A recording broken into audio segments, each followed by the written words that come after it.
الحمد لله كفى وسلام على عباده الذي نصطفى أما بعد. قال الله تبارك وتعالى في كلامه المجيد والفرقان الحميد بعد أعوذ بالله من الشيطان الرجيم بسم الله الرحمن الرحيم. ووصى بها إبراهيم بنيه ويعقوب يا بني إن الله اصطفى لكم الدين فلا تموتن إلا وأنتم مسلمون. أم كنتم شهداء إذ حضر يعقوب الموت إذ قال لبنيه ما تعبدون من بعدي قالوا نعبد إلهك وإله آبائك إبراهيم وإسماعيل وإسحاق إله واحدا ونحن له مسلمون. وقال تعالى في مقام آخر وَإِذَا مَرُّوا بِاللَّغْوِ مَرُّوا كِرَامًا وَالَّذِينَ إِذَا ذُكِّرُوا بِآيَاتِ رَبِّهِمْ لَمْ يَخِرُّوا عَلَيْهَا صُمًّا وَعُمْيَانًا وَالَّذِينَ يَقُولُونَ رَبَّنَا هَبْ لَنَا مِنْ أَزْوَاجِنَا وَذُرِّيَّاتِنَا قُرَّةَ أَعْيُنٍ وَاجْعَلْنَا لِلْمُتَّقِينَ إِمَامًا.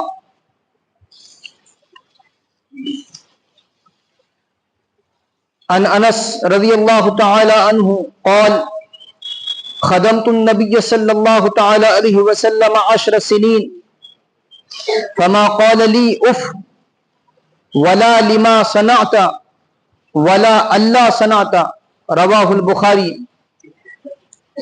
عن سلمہ بنت ابی بکر رضی اللہ تعالی عنہما انها حملت بعبد الله بن الزبير بمكة قالت فخرجت وانا متم فأتيت المدينة فنزلت قباء فولدت بقباء ثم أتيت برسول الله صلى الله تعالى عليه وسلم فوضعته في حجره ثم دعا بتمرة فمضغها ثم تفل في فيه فكان أول شيء دخل جوفه رق رسول الله صلى الله تعالى عليه وسلم ثم حنكه بتمرة ثم دعا له وبرك عليه وكان أول مولد ولد في الإسلام ففرحوا به فرحا شديدا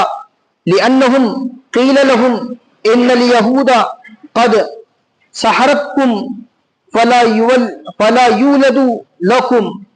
رواہ البخاری او کما قال علیہ الصلاۃ والسلام. اللهم صل على سيدنا محمد وعلى آل سيدنا محمد بارك وسلم. اللهم صل على سيدنا محمد وعلى آل سيدنا محمد بارك وسلم.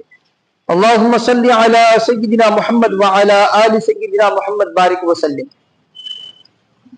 معزز سامعین کرام، ملت اسلامیہ کے عزیز نوجوانوں، بزرگان ملت، اولاد کی نعمت مل جانے کے بعد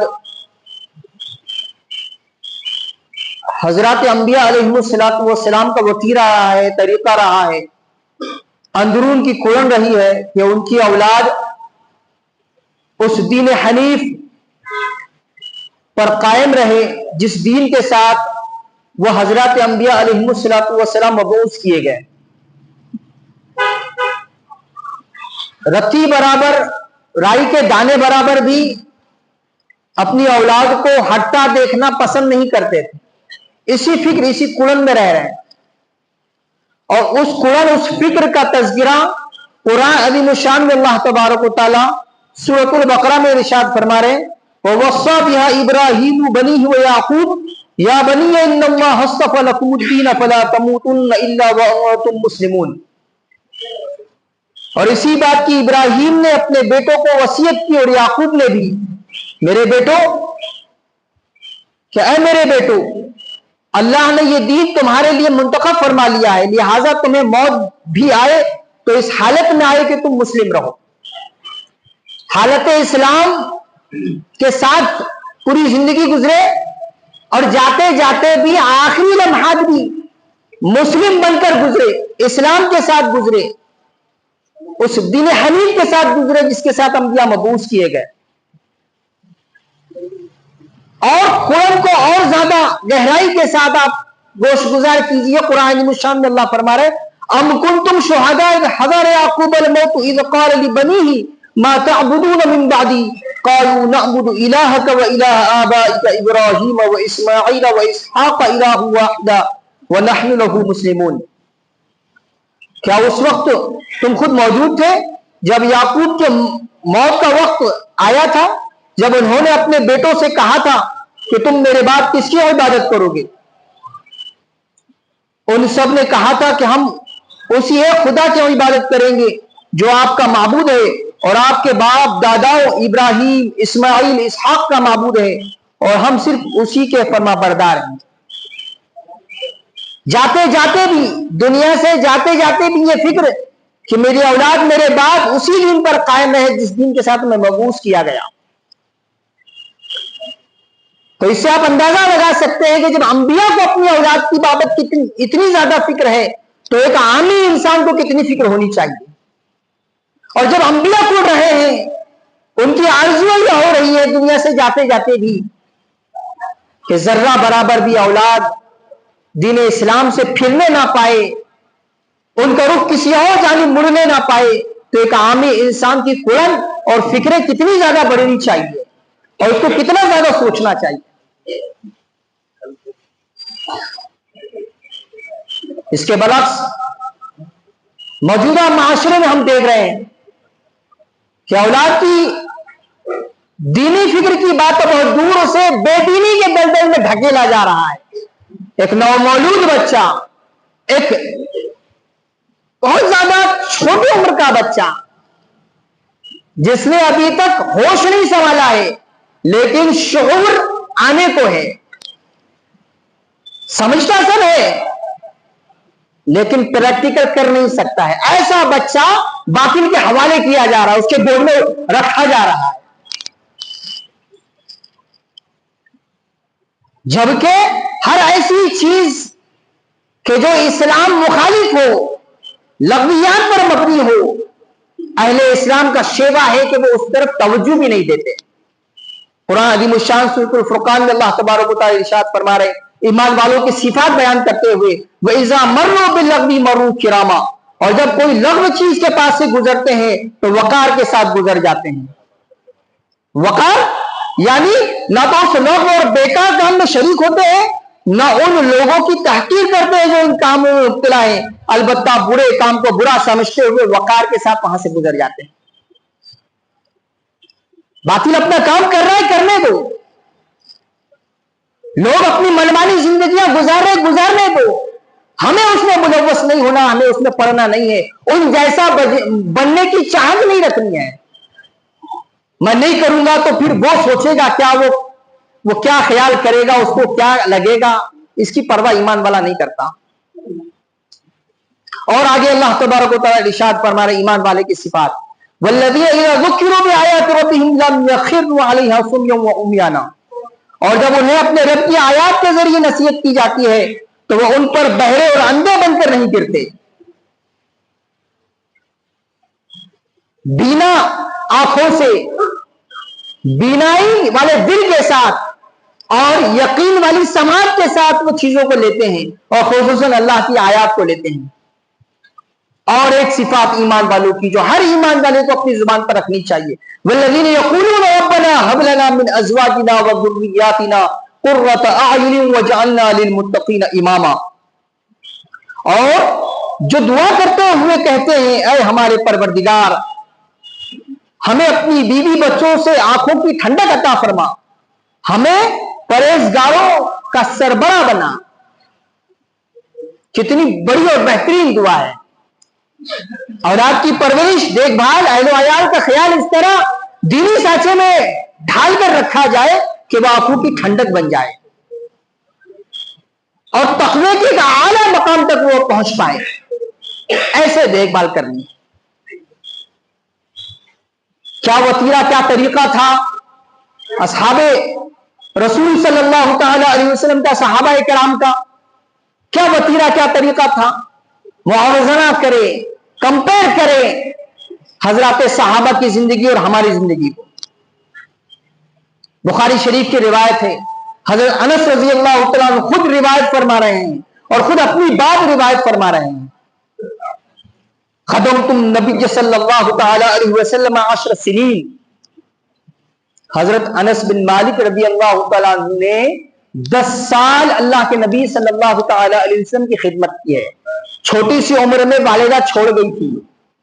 اب یہ بچہ بلوغت کی عمر تک پہنچنے تک گھر کے اندر آ رہا ہے، جا رہا ہے، گھر والوں کے رہن سہن کو دیکھ رہا ہے، طور طریقوں کو دیکھ رہا ہے. امہات المومنین کی زندگی اس بچے کے سامنے ہے. اللہ کے نبی صلی اللہ تعالی علیہ وسلم کی نگرانی میں زندگی گزر رہی ہے. بلوغت کی عمر کو پہنچنے تک خدمت میں اللہ کے نبی صلی اللہ تعالی علیہ وسلم کی 10 سال تک خدمت کی ہے. اور یہ اپنا ریمارک بتا رہے ہیں جو ثانوی درجے کی چیزیں آج کے ہمارے اس بیان کے لیے. وہ فرما رہے ہیں کہ اللہ کے نبی صلی اللہ تعالی علیہ وسلم نے اس 10 سال عرصے میں کبھی بھی مجھ سے اف تک نہیں فرمایا. ولا لما صنعت، اور یہ تک نہیں فرمایا کہ یہ کیوں کر دیا تم نے. ولا اللہ صنعت، یہ کیسے کر دیا تم نے، یہ کیوں کیا، یہ کیوں نہیں کیا، یہ کیسے کر دیا، یہ تک آپ نے کبھی مجھ سے ارشاد نہیں فرمایا. ڈانٹ ٹپٹ کی بات بہت دور، مار دھاڑ کی بات بہت دور، اف تک نہیں کیا. یہ اعلیٰ ترین اخلاق ہے اللہ کے نبی صلی اللہ تعالی علیہ وسلم کے. لیکن جو بنیادی چیز آپ حضرات کے سامنے رکھنی ہے کہ بچہ ہے، شعور کی عمر کو پہنچنے والا ہے، عمر بڑھ رہی ہے. اب اس بچے کو ماحول کون سا دیا جا رہا ہے؟ اللہ کے نبی صلی اللہ تعالی علیہ وسلم کی تربیت کا ماحول، امہات المومنین کی زندگیاں دیکھنے والا ماحول. ان کی صبح شام کیسے گزرتی ہے، کیسے وہ اللہ کو راضی کرنے والے کام کرتی ہے، اللہ کے نبی صلی اللہ تعالی علیہ وسلم کے ساتھ ان کا سلوک کیسا ہے، اور آپ صلی اللہ تعالی علیہ وسلم کا ازواج مطہرات کے ساتھ سلوک کیسا ہے. یہ ساری چیزیں دیکھی حضرت انس بن مالک رضی اللہ تعالیٰ اپنے بچپن میں. تو اصل چیز ہے کہ بچے کو ہم کسی اللہ والے، کسی بزرگ، کسی عالم، کسی متقی، کسی پرہیزگار کے سپرد کریں تاکہ وہ اسے دین سکھائے، شریعت سکھائے، اللہ کی کبریائی سکھائے، اللہ کی بڑائی سکھائے. باطل کے حوالے نہیں کر رہا ہے، کسی اللہ والے کے حوالے کرنا ہے. نومولود بچے کی بابت کیا سلوک ہوتا تھا، کیا طریقہ کار رہتا تھا صحابہ کرام کا. حضرت اسماء بنت ابی بکر، یہ اللہ کے نبی صلی اللہ تعالی علیہ وسلم کی سالی صاحبہ ہے. ان کی بہن حضرت عائشہ رضی اللہ تعالی عنہا اللہ کے نبی صلی اللہ تعالی علیہ وسلم کے حرم میں ہے، زوجہ مطہرہ ہے. اور یہ بہن ہے حضرت عائشہ رضی اللہ تعالیٰ عنہ کی، حضرت اسماء بنت ابی بکر. یہ فرما رہی ہیں کہ وہ حضرت عبداللہ بن زبیر رضی اللہ تعالیٰ عنہ، یہ ان کے پیٹ میں تھے، حمل سے تھی. حضرت عبداللہ بن زبیر کی پیدائش ہونے والی تھی اور مکے میں حمل ٹھہرا ہوا تھا. ہجرت کا وقت آ گیا، اب ہجرت کرنی ہے. تو فرما رہی ہے فخرجت وانا متم، میں نکلی مکہ مکرمہ سے ہجرت کے لیے، میرے دن پورے ہو چکے تھے، کبھی بھی ڈیلیوری ہو سکتی ہے. فاتیت المدینہ، میں مدینہ پہنچ گئی. فنزلت قبا، قبا میں ان کا ٹھہراؤ ہوا، وہ ٹھہری قبا میں. فولدت بقبا، حضرت عبداللہ بن زبیر رضی اللہ عنہ کی پیدائش ولادت قبا میں ہو رہی. ثم اتیت بی رسول اللہ صلی اللہ تعالی علیہ وسلم، تو میں عبداللہ بن زبیر کو اللہ کے نبی صلی اللہ تعالی علیہ وسلم کے پاس لے آئی. فوضعته فی حجرہ، میں نے عبداللہ بن زبیر کو اللہ کے نبی صلی اللہ تعالی علیہ وسلم کی گود میں دے دیا.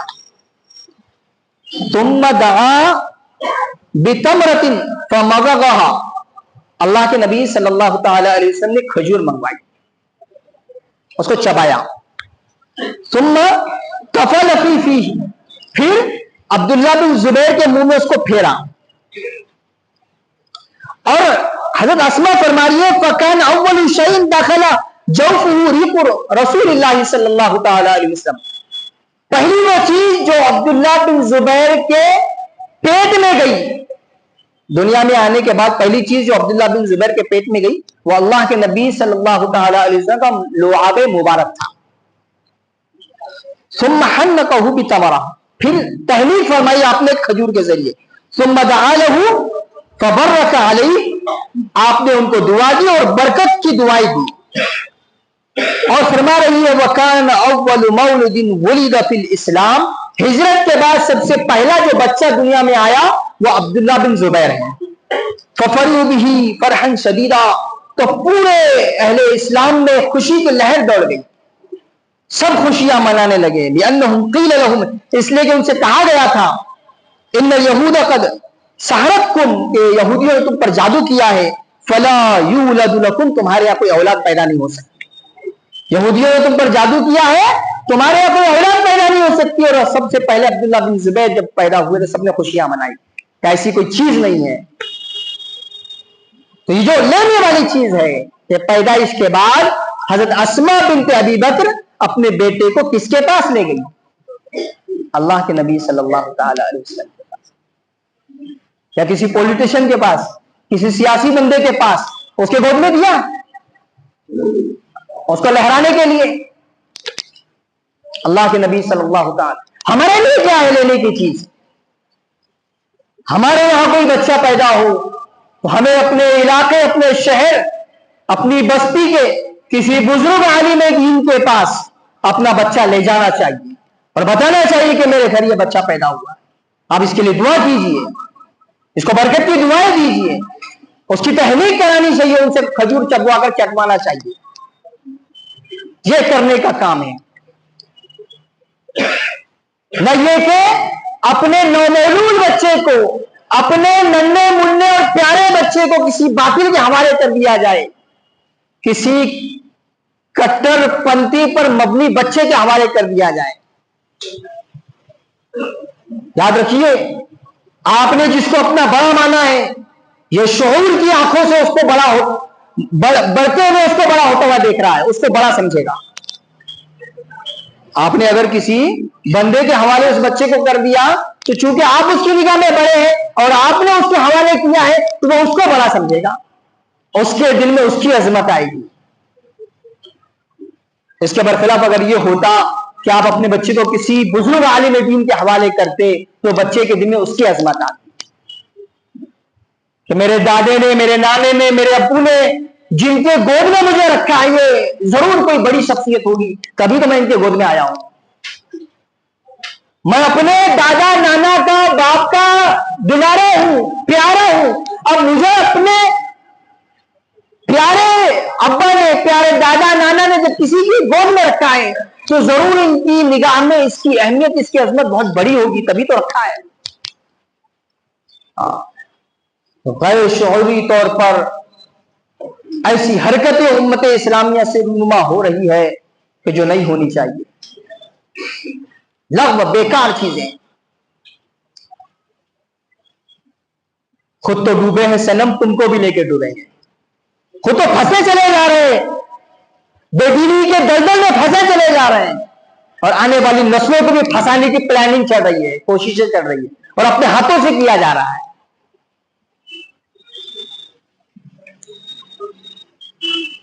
ہوش کے ناخن لینے کی ضرورت ہے، دینی مزاج پیدا کرانے کی ضرورت ہے، دینی ماحول فراہم کرانے کی ضرورت ہے.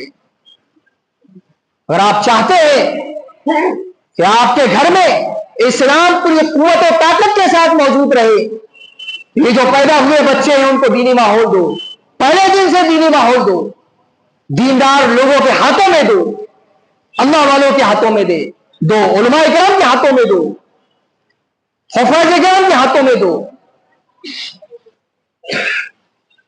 لیکن آپ نے کوئی اہمیت ہی نہیں رکھی ان کی. آپ کی نگاہ میں تو سب سے کم ترین اگر کوئی مخلوق ہے تو وہ علماء اور حفاظ ہیں. کیا ان کے ہاتھ میں دینے کا؟ ہم تو کسی پولیٹیشین کے ہاتھ میں دیں گے، کسی سیاسی بندے کے ہاتھ میں دیں گے تو اس کا مستقبل چمک جائے گا، یہ اس پر کام کرے گا، اس کی نگاہ میں آئے گا، ہو سکتا ہے اس کو ٹکٹ مل جائے بڑا ہونے کے بعد. ابھی سے پلاننگ چل رہی ہے.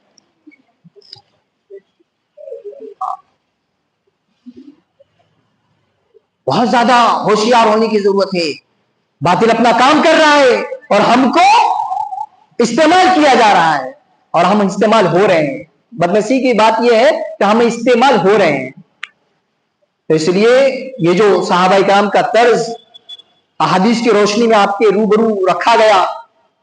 اس پر سوچئے کہ ان کی زندگیاں کیسی تھی, کیسے ان کے یہاں بچے پیدا ہوتے تو وہ کہاں پہنچاتے تھے, کس کے پاس رکھتے تھے, کس کی تربیت میں رکھتے تھے, کس کی نگرانی میں ان کے بچے پلتے تھے. سب سوچنے کی سمجھنے کی ضرورت ہے.